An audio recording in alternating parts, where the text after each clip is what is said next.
I'm working on the music, I'm solely concerned with each song as a little story, and it's only just towards the end you put them all together that you're aware of what is the difference between this album to any other previous album. I think with anything creative, you try everything.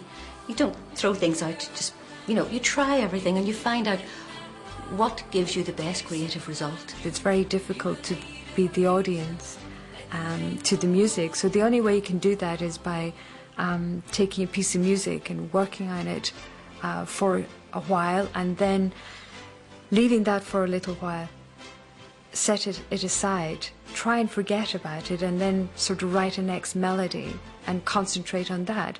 So therefore when you go back to the first one, for a short time you can be a listener and you can decide this is working, this is not working.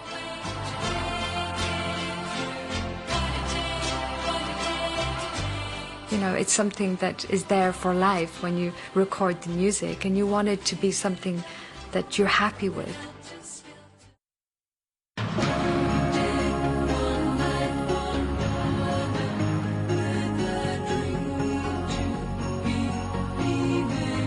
If we use African drums, if we use strings, pizzicato, if we use uilleann pipes, it's because it's there to enhance the music. We're not kind of putting a stamp on just for the sake of it. It's really the music that's kind of being dictative here. It's kind of like, it likes this sound, so it's fine. And it's also like one of the rules we like in the studio is we like to try any idea and to be very open, no matter how strange the idea might be. We'll try it.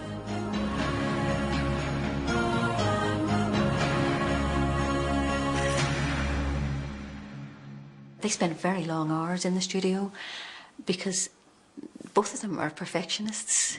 So if something is not right, they will not use it, and they'll have to go over and over it again, basically. And it's a very long process because of the way it works, in the sense that when you hear Enya sing, every voice she sings individually, it's not sampled.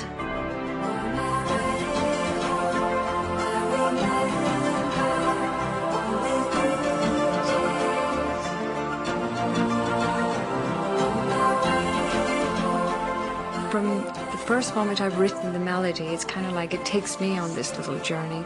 And even on the arrangement, it does that as well, because there's been a case where we've had a totally different arrangement, myself and Nick, and came back the next morning and said, no, this is not working. We felt like we were losing the sense of what the melody was about. So therefore we erased a lot of what was there and went back to arrange again. So there's a lot of trial and error within every song. We don't actually start an album with a central theme.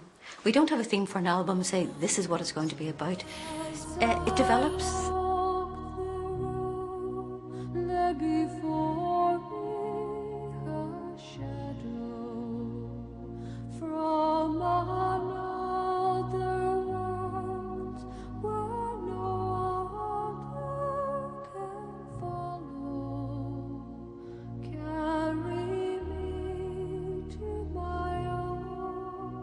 To where I can cross over, close to home, I cannot say, close to home, feeling so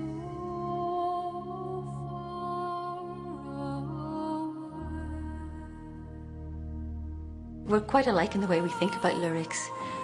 With Nicholas, it's slightly different. He has a slightly different approach to lyrics than we would have, but certainly with Enya and myself, we think along the same lines. I'd ruin everything.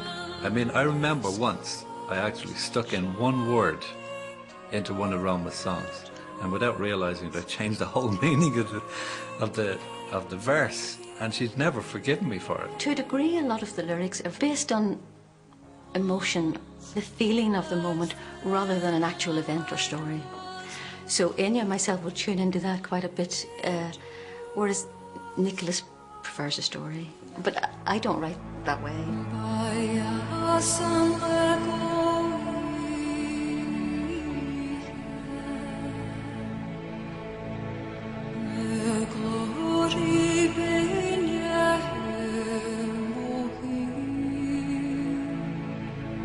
predominantly I will write in English, obviously, but Gaelic is very, very important to Enya.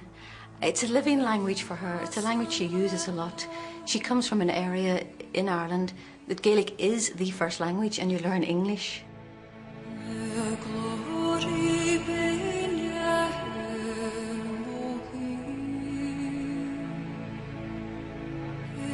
I think my inspirations would come from people that have passed on, memories of them, but it can also be landscapes.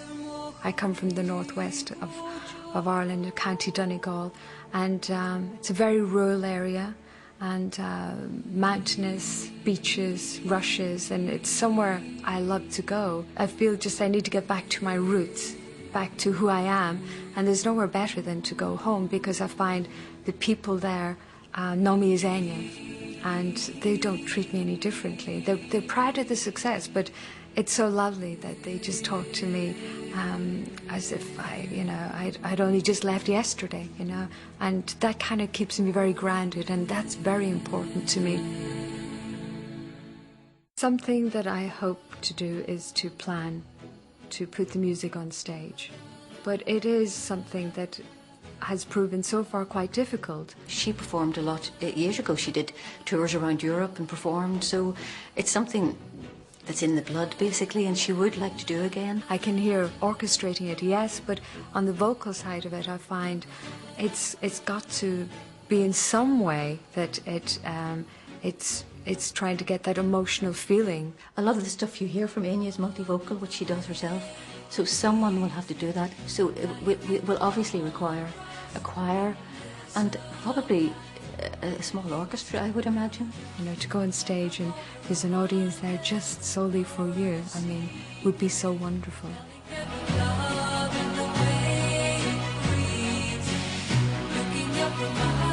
It's the one thing I'd say about Enya, she doesn't let it go to her head. She's still very down to earth. She's great fun, she's a great sense of humour. I think that's all part of the secret, really, of the success. There's nothing I would change. I'm really, really happy with where I am today.